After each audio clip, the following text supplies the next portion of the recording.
Hey, hello everyone. So, welcome to the last lecture for this 2020 question paper for the organic chemistry.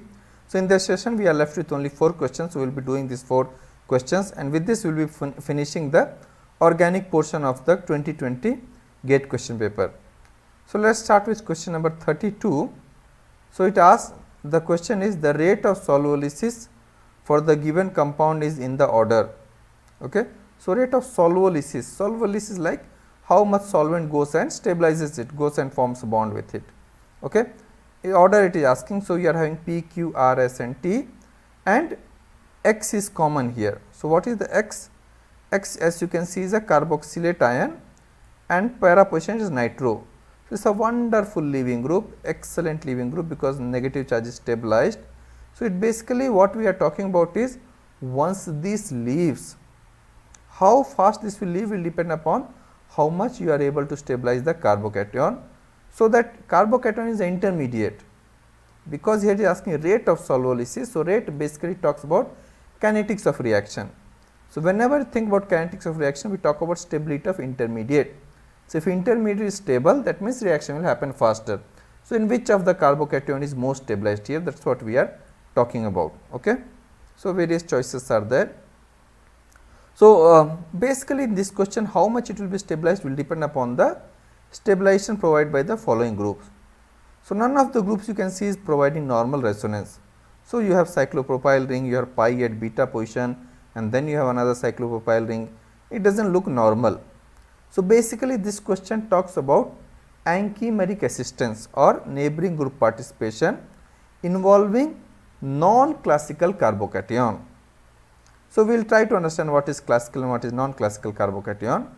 So, classical carbocation, you know generally what happens in classical carbocation, you have 3 bonds are there on carbon and then you have a positive charge. So, its valency is 3, it forms 3 bond. Non-classical is not exactly plus 5, but it is like it forms 5 temporary bonds to form classical non-classical carbocation. And then resonance, what happens is on the positive charge there is a vacant p orbital, that is why there is a positive charge. On the neighboring carbon atom they should have, it should also have a p orbital either filled with electron, mostly should have filled with electron, so that they overlap and that is how they stabilize. So, that is how resonance takes place. In this that is not a necessity, because see here there is a p orbital on the neighboring carbon atom, here there is no p orbital, here are all bonds, here also there is no p orbital. So, the pi bond which is involved is farther from the neighboring carbon atom and they involve kind of 3-dimensional stabilization. It goes and gives electrons via space, because pi bond you know is polarizable. Then third one is in classical carbocation sigma bond does not have any role, but whereas sigma bond has big role in a non-classical carbocation, they can also participate in stabilizing non-classical carbocation, right. Now, what I am going to tell will sound little odd to you, but anchimeric assistance is seen maximum in cyclopropyl group, then pi bond, then sigma bond. Till now we have always studied that resonance is much better than inductive effect, but cyclopropyl kind of gives resonance, and because it is not classical carbocation, and therefore cyclopropyl stabilizes more than pi bond, and we will see how. Pi bond we already saw that it was not conjugating, it was not in conjugation, but it was different kind of stabilization. Okay. So, that is what that is what helps it. Let us go back to the question now. So, it was asking rate of sololysis.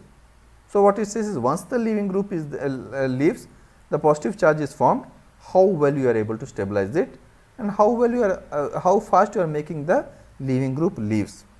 Once the leaving group is leaves, once you get a positive charge, then the attack of solvent will be very fast. So, rate of that leaving group is what determines the rate of reaction. Okay. So, one thing is very clear, cyclopropyl stabilizes more, so that will be fastest, then pi bond, then sigma bond. So, therefore, R or T is fastest, then comes Q, then comes P and S.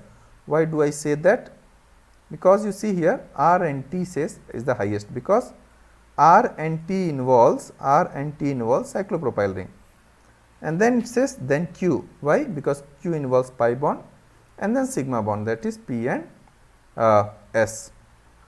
So, what I am going to do is I will do step by step. So, let us compare first with the weakest, that slowest, that is P and S. So, in P and S what happens? This was P and this was S. Okay? So, now this is P and this is S. Here P orbital, this X is on the bridge carbon, right, and it is in exo position. This one is also, but it is somewhere here like this. Now, if you see, for this bond, there is no sigma bond which is parallel to it. Okay? They do not have same orientation.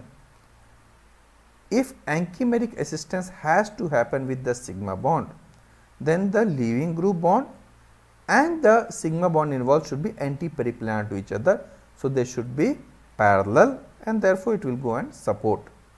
Okay? But in this there is no such thing. But when you look at S, what happens? Okay. So, basically you need you need a sigma bond anti-periplanar, so that they can donate electron to the vacant orbital once group leaves. But in S what is happening? You see here, this X is there, this is exo, this bond will be endo, and this one is exo.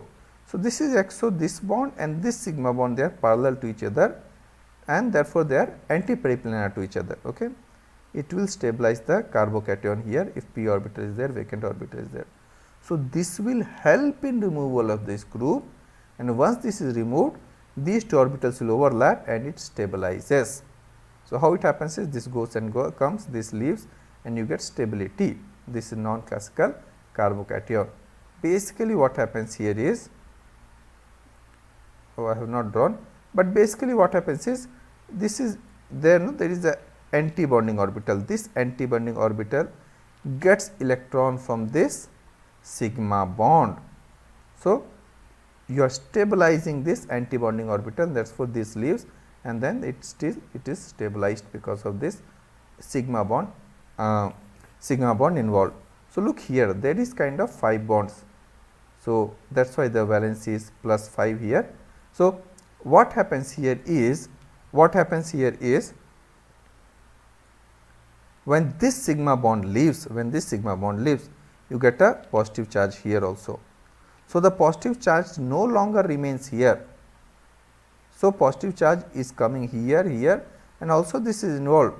So, this can move out here. So, this positive charge is spread between this carbon atom, this carbon atom, this carbon atom.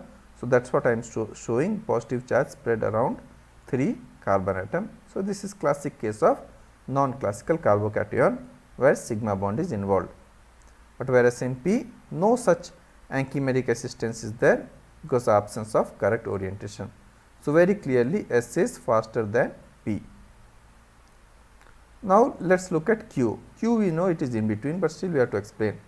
So, this is not about proper orientation. Once this is lost, there is a p orbital. So, now this p orbital, this vacant p orbital is being stabilized by this pi bond. Now, pi bond is basically p orbitals. So, it is not bound like sigma bond, they are easily polarizable. So, they can spread out their cloud, electron cloud, and then they can donate the electron and therefore, it stabilizes. So, this is what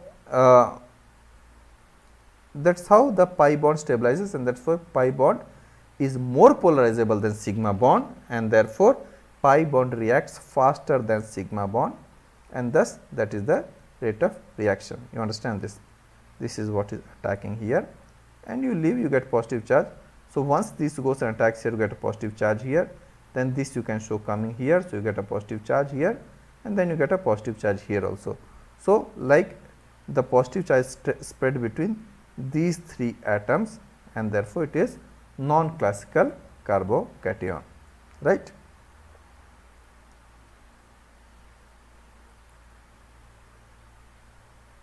Now, let us look between R and T. R has this X which can leave, and X has this which can leave. Basically, both of them have cyclopropyl group. Now, interesting thing about cyclopropyl group is, the cyclopropyl has what is called as bent bond. You understand? supposed to be sp3 hybridized, clear. This is supposed to be sp3, sorry, these 3 bonds are supposed to be sp3 hybridized. So, if it is sp3 hybridized, the bond angle expected is 109 degrees 28 minutes, okay, 109 degrees 28 minutes. But what happens here is, bond angle is only 60 degrees, it makes it very unstable. Now, if you look, sp3 is 109 degrees, sp2 is 120 degrees and sp is 180 degrees. So, that means as the p character is increasing,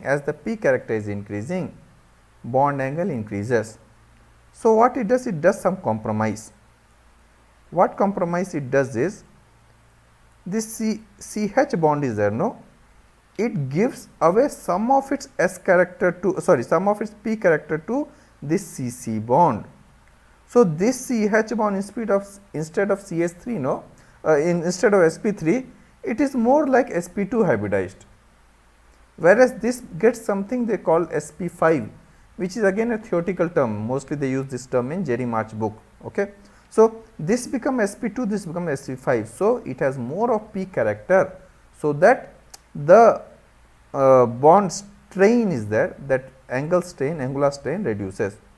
Now, when it has more p character, it becomes kind of pi bond. So, basically what happens, this is the carbon. So, instead of the orbitals interact, so this is one carbon, sorry, and this is another carbon. Okay. So, instead of orbitals interacting like this and like this, they do not form straight line, they have p character, and therefore, it goes like this, this also goes like this, and that is how it forms bent bond. So, cyclopropyl instead of single triangle simple like this, it is kind of this bent bond. So, now they give, like pi bond, they give perfect and anchimeric assistance, but apart from that, when it gives, no, it helps in reducing the angular strain, and therefore, anchimeric assistance is more favored in cyclopropyl ring than pi bond. Now, what is difference between R and T? Let us look into it. Did I draw? Yeah. See, in R what happens is, in R what happens is, this H is in endo position. You see this H is in endo position. So, it is very unstable, because it is interacting with 2 of the hydrogens. This is flag pole interaction. So, it is kind of diaxial interaction, they both are parallel to each other. So, of course, they interact. So, if this leaves, it becomes very stable. So, already some stability is there, and therefore, this cyclopropyl stabilizes, and this leaves very fast, because once it leaves, certain amount of hindrance is reduced. So, it is like this, if you look into it, something like this. So, if both of them has the same transition state, this one is already unstable. So, it is somewhere here. So, little energy you give, it will come here and come back. Whereas, in the other molecule R, it was stable. So, you have to provide lot of energy, so that it goes up top and then it comes down, and therefore, when the leaving group is in exo position, it is not, it takes more energy. So, it is slower than when the leaving group is in endo position. Okay.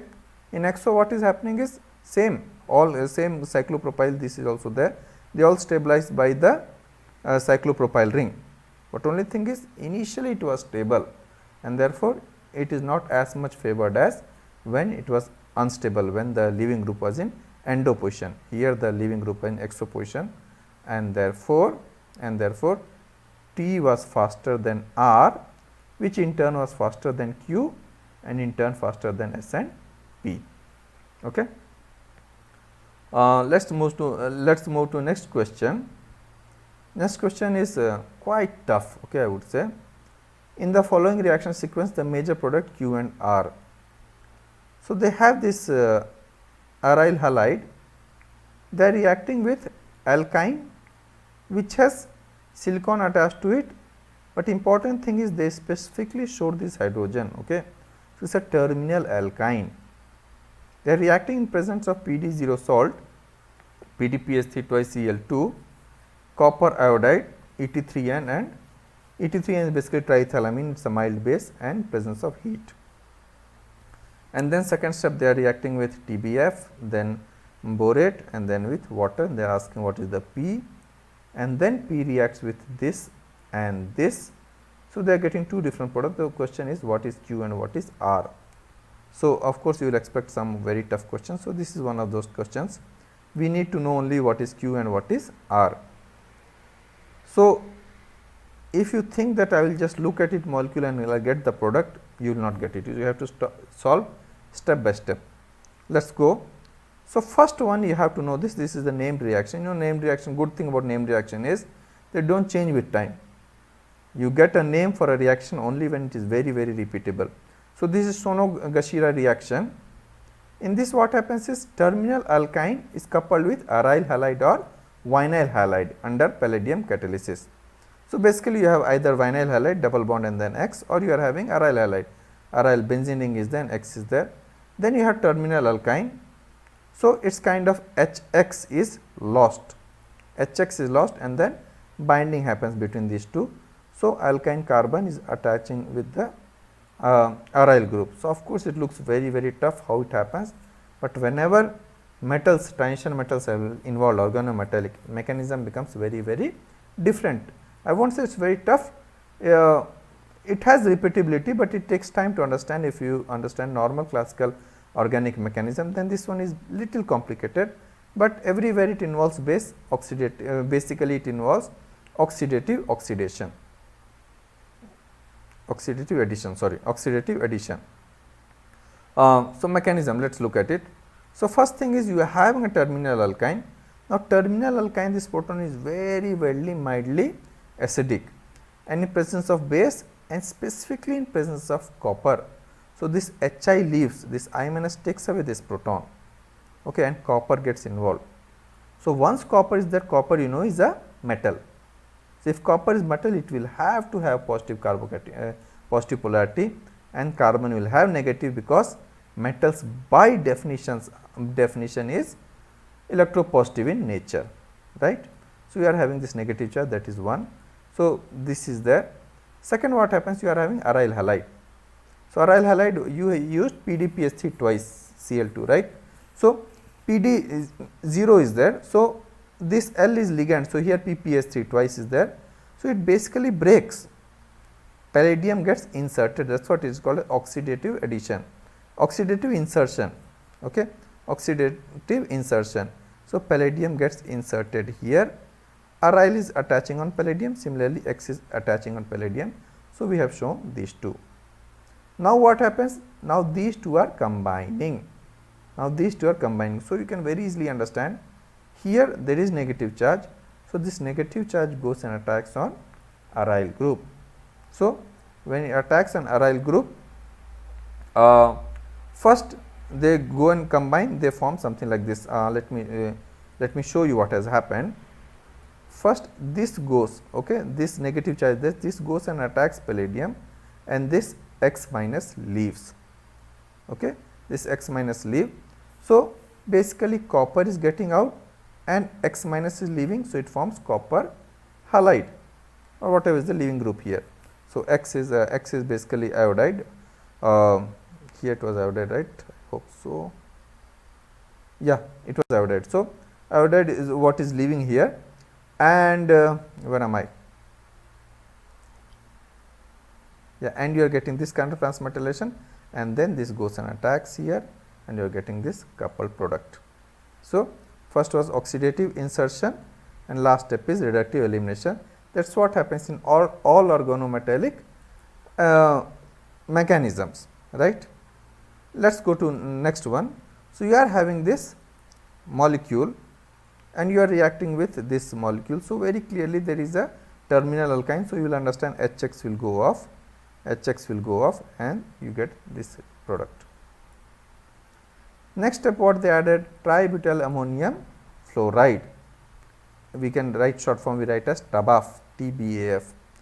Basically, when you see something like this, it is basically I am going to add F minus in the reaction vessel. Now F minus is there, this is what is tertiary butyl ammonium fluoride. Now F minus, how can I think, what can I think of adding the reaction vessel? First thing which will come to your mind is something like sodium fluoride, potassium fluoride you add.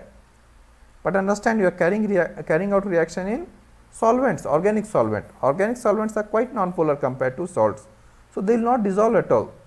So unless it dissolves this, unless this F minus comes out, reaction will not happen. So what we do, we add organic salts. Now nitrogen is there, this bulky butyl group is there, 4 butyl groups are there, they are all carbons. So even though it is positive, it is quite polar, this non-polar chain butyl group, they help in dissolving. So once it dissolves in the organic solvent, this F minus is naked and it is available in the solution to react further. ठीक है ना? Similarly, if you want to add bromine, so you add TBAB. If you want to iodine, you add TBI. Now one thing you have to remember, you cannot forget this. Fluoride has fantastic affinity for silicon, excellent affinity. So always when you want to remove the protecting group of silicon, use fluoride. So F minus will go and attack silicon, and this comes out and takes proton from the solvent or work up wherever it is, and you get this product. Okay. Next what they have done is, they are reacting with catechol borane. Catechol, you know, catechol is basically this OH, and on ortho position you are having OH. So it is catechol borane. So this reacts. Now this one is very easy to understand. This is like normal hydroboration reaction. So hydroboration reaction always happens so that first the pi bond attacks the boron. It attacks in such a way so that you get positive charge on that carbon, which will stabilize more. So that is why it gives anti-Marconi cross product when we do when we add water on double bond. So here also, if this pi bond attacks from this side, you get positive charge on this carbon. Why? Because here positive charge is stabilized. If had this attack from this side boron, you get a positive charge on terminal, not at all stabilized, and therefore attacks happens from this side of the boron. And then what happens, you know, boron is always a concerted reaction mechanism, and this goes and attacks here, this goes and attacks. So what happens, you understand, it is always here there is a hydrogen. I should draw hydrogen so that you understand what is happening. It is always syn addition. So its attack happens from here, it happens from here. So boron is coming down, H is coming down. So it is pushing this aryl group up, this hydrogen up. So what happens? This aryl group and this boron group, they both are anti to each other. So this is E. This is E alkene. Okay. So this product is styrene catechol boronate ester. And then what happens? Then you are adding water, you basically hydrolyzing this off. So this gets out and you get E alkene. This is what was P, but they have not asked P, they have asked either Q or R, but to reach P it was tough job. But you saw the logic, it is very logical, there is no issue at all. You can go back and keep seeing the video again to understand this. You can pause and read also. I have written everything what I am saying here. Now let us the reaction leading to formation of Q. So there is a iodine here and you are having sodium hydroxide. Now you know boron. What is boron? Basically boron is Lewis acid, because boron has 3 carbons with 3 electrons. It has reacted with 3 more electrons, so it forms 6 membered. It has formed 3 bonds. So total it has 6 electrons. It has a vacant p orbital, and therefore because its octet is not complete, it can accept lone pair of electrons. So that's what happens if OH minus is there. OH minus immediately will go and attack here, and you get something like this. It is borate ion. In the last step, if you go and see hydroboration reaction, for alkenes where you get alcohol, last step is, if you remember, H2O2 NaOH. This bond is what goes and attacks OH. So the stereochemistry is not changed. Here also same thing happens. Now this borate is there. So this bond is the sigma bond. this is what goes around, attacks the iodine, this gets out, and BOS thrice, that is what is boric acid, which you might have used on for playing carom board. So, this is the what is boric acid, BOS thrice comes out, and this I minus goes out, and you get E alkene. Why E? I hope everybody understands, because we give priority according to CIP rule and then we give the numbering. So, see this carbon. So, iodine gets first preference, hydrogen gets second preference. Why? Iodine has higher atomic number. Similarly, here one carbon is there, one hydrogen is there. So, carbon gets first preference, hydrogen gets second preference. So, 1 and 1 they are opposite, 2 and 2 they are opposite, therefore, it is E alkene. So, this is the E product, this is what is Q. And let us look at R. Now, R, what happens? You are having bromine and you are having sodium methoxide. Sodium methoxide immediately does not attack. It is bromine which attacks, and bromine forms brominium ion. Iodine never forms this cyclic, this kind of intermediate, bromine forms. So, first thing what will happen is, this will go and attack bromine, this comes back and this leaves. So, this you are very, you must be familiar, whenever bromination happens on alkene, it always goes through 3-membered brominium ion intermediate. Now, what happens? Now, this Br minus will attack. So, Br minus will of course attack from the anti-bonding orbital side. So, the anti-bonding orbital is behind, so it attacks, and therefore, you are getting anti-product. So, Br is on top and Br here is down. Okay. Then I have rotated 60 degrees just to show you around, you need not bother about this, you can proceed forward with this only, but I want you to understand how conformation changes. Conformation is basically single bond. Now, if you look at this bond, there is sigma bond, you can always rotate it. So, what I have done is, I have tried to put this aryl group on the plane, So, basically this bond is what is rotating, this bond is rotating like this 60 degrees. Okay? So, when you are rotating like this, so this was away from the viewer, you can see this dash is there. So, this aryl part is away from the viewer, that means it is behind the screen. So, that I am rotating like, I am rotating it like this, it is like you just hold something and the wheel, you rotate like that, you are rotating. So, you just rotated 60 degrees, so that this so that this went behind and away from the viewer, it went in the plane. So, when it went in the plane, it went like this. So, bromine came up, hydrogen went behind. So, that is what we have done here, and this part remains, this also I have rotated. Okay. So, this part also I am rotating. So, I am putting this bromine behind and this one in the plane. So, what happens? You put it, you move it like this 60 degrees. So, you understand this is coming out of the screen, it is outside your mobile screen or laptop screen. So, you are pulling it this side. So, it is coming in place of Br, Br is going behind. So, you are getting this kind of product, but you need not have done this very easy, happily. Next step will you can show even through this. Next step what happens is, first OMe minus attacks here and then elimination happens, For the elimination to happen, the leaving group and the hydrogen, they have to be anti-periplanar to each other.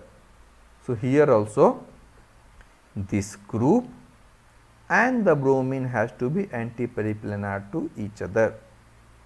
So, what we are going to do? We are going to rotate. So, this was anyway in the plane, this boron was towards the viewer. So, this bromine was towards the viewer. Now, you want to get in the, it in the plane. So, you understand, it is a tetrahedral basically. So, this bond is there, this is in the plane. I should have drawn little up actually.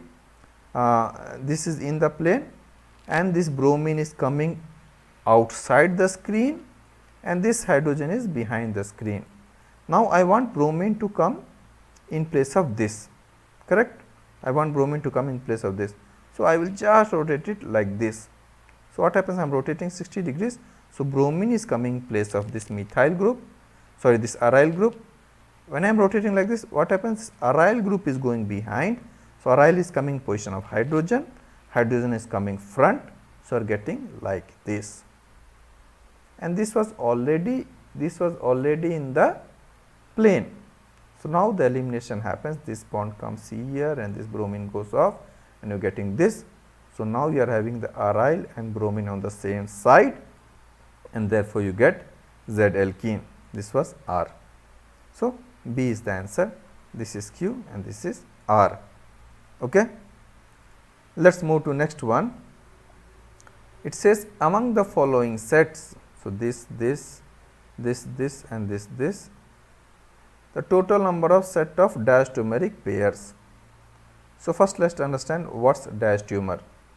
So, diastereomers are stereoisomers. First you have to understand they are stereoisomers which are neither superimposable mirror images nor they are mirror images. So, neither they are superimposable on each other nor they are mirror images. So, it is non-superimposable non-mirror image. Okay. So, let us first understand difference between enantiomer and diastereomers, then we will understand. So, this one I am doing because this you have to have clarity, then only you will be able to solve this question. Let us look at this molecule. This carbon is what is chiral carbon, that means it has all 4 substituents different and it will give you optical isomer. Now, imagine I am changing substituent, I am breaking this chlorine and putting in place of ET and ET I am putting in place of chlorine. So, of course, I have broken the bond, so I have made something else.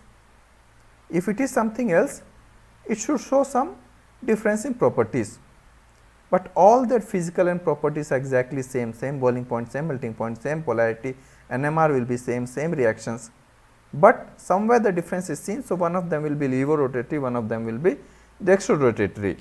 So, these are optical isomers, they are enantiomers. Now, what has happened? You have broken both this bond. Because they are broken, of course, if you make it sit on this, it will not exactly sit on top of it. So, it is not superimposable. But imagine this B is there, no? This B I am holding from CS3, I am rotating in 180 degrees, you understand. So, this bond is what is rotating, I am just rotating whole thing. So, what happens? This H goes exactly behind. So, H was in the plane here, here also H comes in the plane. Cl was away from the viewer, okay, behind the screen. So, it is comes front, Cl is coming front and Et was in front of the screen. So, it is goes away from the viewer, just 180 degrees rotation. Now, if you look A and B, you just put them in front of each other. You are seeing that they both are mirror images. Just that it happens to mirror image, we think that only mirror images are enantiomer, not like that. They are different and they happen to be mirror image, because they are different, they have show different properties. So, these are enantiomers. But in diastereomers, what happens? You need to have minimum 2 chiral centers, something like this is there. Okay. So, this is Fischer diagram. So, Fischer diagram is bit different. This thing straight line is there. No, it means something. These 2 bonds are coming towards the viewer, and this vertical line, this is away from the viewer, and therefore you cannot rotate molecule like this, because if you rotate this to OH and H, which was towards the viewer, they will go away from the viewer and you cannot explain. But you can rotate in the plane. I can rotate this molecule like that, that is fine, but not like this. I cannot rotate the molecule like this. Now, imagine what happens if I break the bond at both 1 and 2. If I break the bond both at 1 and 2 and substitute, I put OH here and put H here, put OH here and put H here. So, then what happens is, oh, I did not draw that. Okay. But had I done that, I would have got enantiomer, because if more than 1 chiral centers are there, you have to change the stereochemistry at all the chiral centers. If you change the chirality at all the chiral centers, if you change the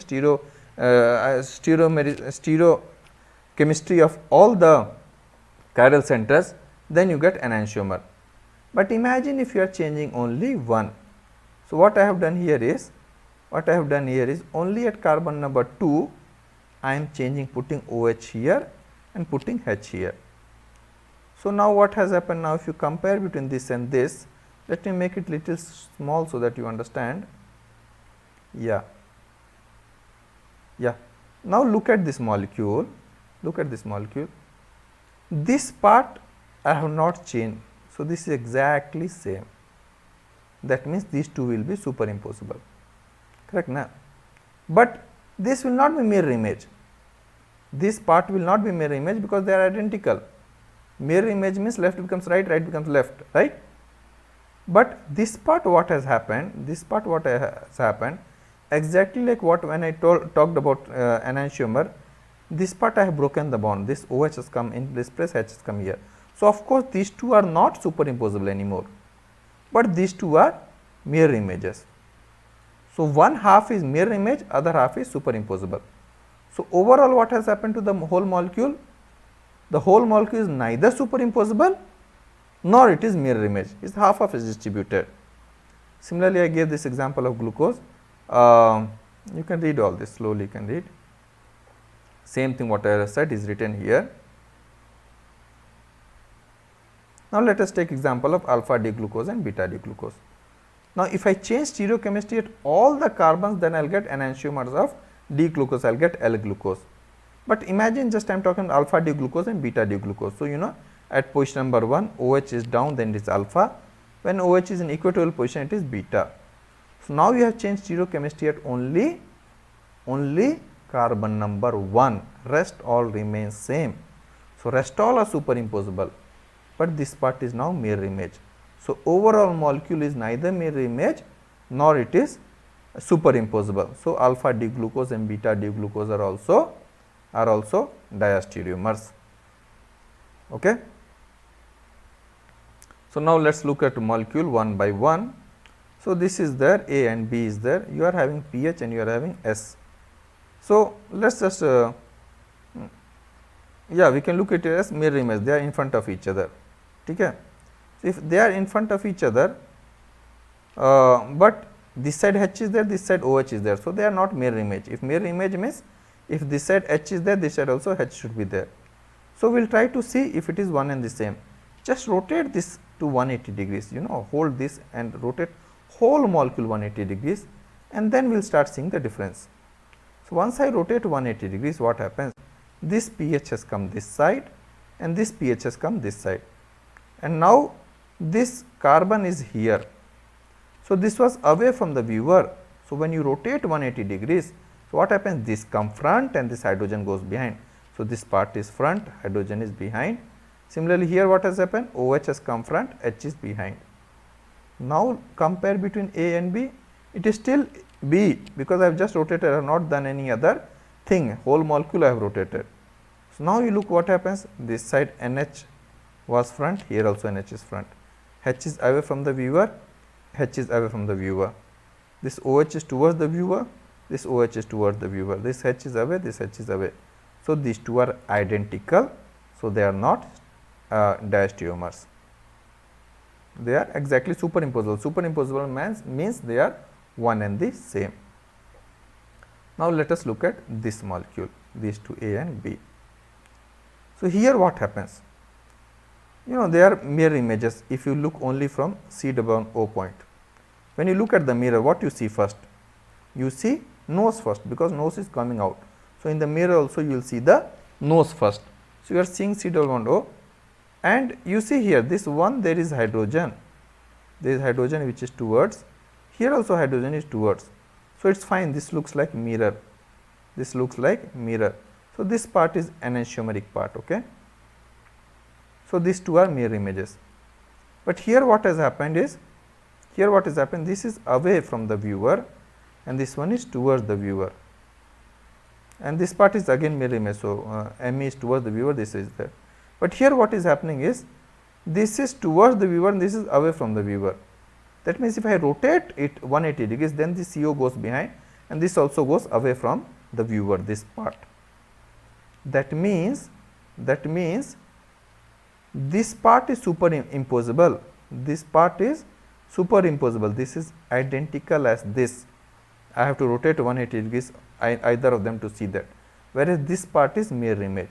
So, overall molecule is neither mirror image nor superimposable. So, this A and B are diastereomers. So, one example we got for diastereomers. What all I have said is written here, you can go through it. You can pause and read all these things. Let us look at this molecule. So, this molecule again they have put like mirror images. So, pH is there, pH is there.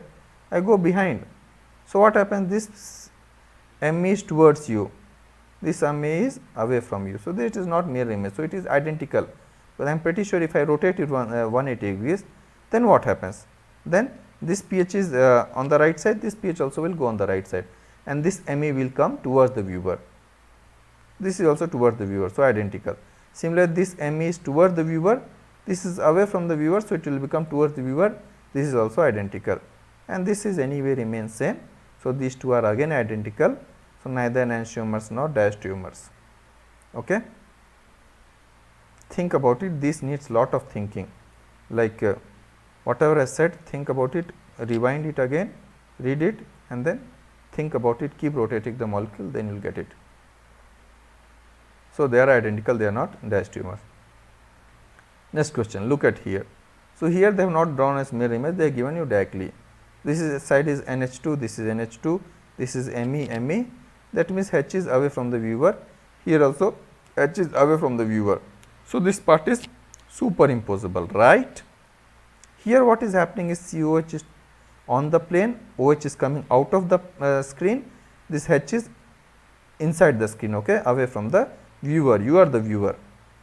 So, to compare we have to get the same conformation.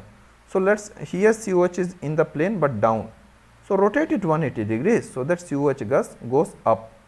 So, when COH goes up, what happens? OH will go away from the viewer 180 degrees, H will come towards the viewer. So, this is what we will get. Now, compare A and B. So, this part was anyway superimposable, this part was what has happened? COH is superimposing on this, but OH is coming front, here OH is going behind, here H is coming behind, this is front. So, this is superimposable, sorry, this is mirror image, but not superimposable. So, one half is mirror image, one half is superimposable. That means, overall the whole molecule is neither superimposable nor mirror image, therefore, they are diastereomers. So, second example, he has asked how many diastereomeric pairs are there. So, till now we got 2 diastereomeric pairs. Let us look at this molecule. So, this molecule they have again drawn as mirror image. So, here D is there, here D is there, H is towards the viewer, H is towards the viewer. So, this is perfect mirror image, fine. So, this part is mirror image enantiomeric if we consider only this carbon. This part what happens? This part pH is towards the viewer, this part is pH towards the viewer, and this H is away, this H is away. So, this both of them are exactly mirror image. And then what happens here? Here also H is front, H is also front. So, if you move your hand front of the mirror, you will see that side hand also moves front, and this Me is there. So, this part is mirror image. So, they both are exactly mirror image to each other, the whole molecule. So, A and B are enantiomers. Enantiomers. If you do not believe me, rotate it 180 degrees. If you rotate it 180 degrees, then you will see that they are not superimposable on each other, and we just now saw that they both are mirror images. So, A and B are enantiomers, right. Let us move to last question. So, here they have not drawn as mirror, they have put same way. So, double bond, no problem. Let us look at the chiral centers, chiral center 1, chiral center 2, chiral center 3. So, chiral center 1 what happens? OH is towards, OH is away. So, this part is mirror image. Second what happens? This pH is towards and pH is away. So, this is again mirror image. And this one what happens? This is away from the viewer, and this one is also away from the viewer, right. So, what has happened? So, this part is superimposable, this part is superimposable, but these two parts were mirror images, and therefore, this is again diastereomer. So, this one was third example of diastereomer. So, the answer is number of sets of diastereomers is 3, right. Then the last question it says, among the following compounds, the total number of compounds showing characteristic carbonyl peak frequency less than 1700 per centimeter in their IR infrared spectrum is. Okay. So, if you look at this molecule once, we will have a look at it. This is ketone, this is ketone, this is lactone. So, it is ester basically, cyclic ester. This is acyl halide, this is again ester, this is again ester, and this is again ester. You know, ester is RCOO R prime, and this one is again ketone. Okay. So, IR spectrum basically works on the principle of Hooke's law, strings, okay, like how string works. So, it is directly proportional to how strong is the bond, Hooke's constant, this K is Hooke's constant, ठीक है ना. So, how strong is the bond, and mu is reduced mass, basically more the molecular mass, lesser will be the frequency. So, right now in this question it does not require, so we will forget about it, we will think only about K. Okay. So, it says if bond is strong, if spring is strong, then the frequency is also strong, you need more energy to vibrate it. So, similarly in this also, if bond is strong, you need more energy to vibrate, so higher frequency, IR shows at higher frequency. Now, aldehyde and ketone, no, they show around 1710 per centimeter, you have to know this. If a normal aldehyde is there, if normal ketone is there, it will show characteristic peak, the IR will show at 1710 centimeter. Now, if you make this bond stronger, if you reduce this bond, you make it shorter, then it goes to higher value. But if you make this bond weaker, if you make this C double bond weaker, you make it some single bond character, then what happens? It becomes weaker, and therefore, the value will reduce, it will become less than 1710. That is what will guide us for this answer. So, we saw we had esters and we had acyl halide, and then we had ketones. In esters, what happens is oxygen is there, and oxygen is electronegative. So, it pulls the electron towards itself. It is pulling these electrons also towards itself. So, what happens? This bond is becoming little shorter. They are coming closer, the C and oxygen, they are coming closer.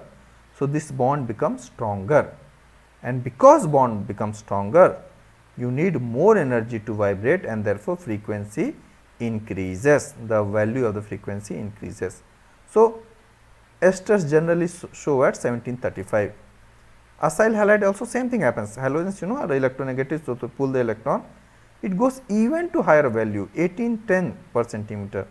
Why higher? Because one thing is in ester, little bit bond weakening also happens, because oxygen is there, it has lone pair of electrons in 2p orbital, here carbon also has pi bonds in 2p orbital. So, it kind of overlaps and gives here. So, it reduces the pulling because some single bond character is coming. So, it is going only up to 1735. Whereas, here chlorine, if you see, here the lone pair of electron is in 3p orbital, whereas this carbon has pi bond in 2p orbital. Now, there is energy difference between 3p and 2p, and because 3p and 2p are different energy, they do not overlap very well. There is a energy difference, so they do not overlap very well, and therefore because they do not overlap very well, this weakening does not happen, and therefore, it is only strengthening of this C double bond O bond happens, and it comes to much higher value, that is 1810. Now, let us look here. If we have alpha beta unsaturated ketone, then what happens? Then this double bond comes here, this goes up. So, what is happening? The double bond character is reducing, it is becoming single bond. So, bond is increasing, the bond length is increasing, bond becomes weaker, because double bond is any day stronger than single bond. So, it needs little energy to vibrate, so frequency reduces and it goes below 1700 per centimeter. So, not only double bond, even if something like this is there, aryl ring, still it reduces. So, yeah, so let us go question by question. 1 second now. Yeah, so this was the first molecule. So, this was the first molecule. So, we will go with this first. Yeah, so this was the question. So, if you look here, this is a benzene ring. So, benzene rings pi bond will conjugate with it, and this goes up. So, because of this conjugation, C double bond O gets single bond character, and therefore, bond weakens. So, the value will be less than 1700. So, this is the first molecule. They have asked how many of them will have less than 1700. So, this is first. Second one is simple ketone, so it will be around 1710. Okay. Now, this one what happens? This is still a ester. So, ester, you know, it is around 1735, and this bond is there, this is weakening it to a certain extent. It will weaken. So, from 1735 it will become something like 1725 or 1720. It will not go below 1700.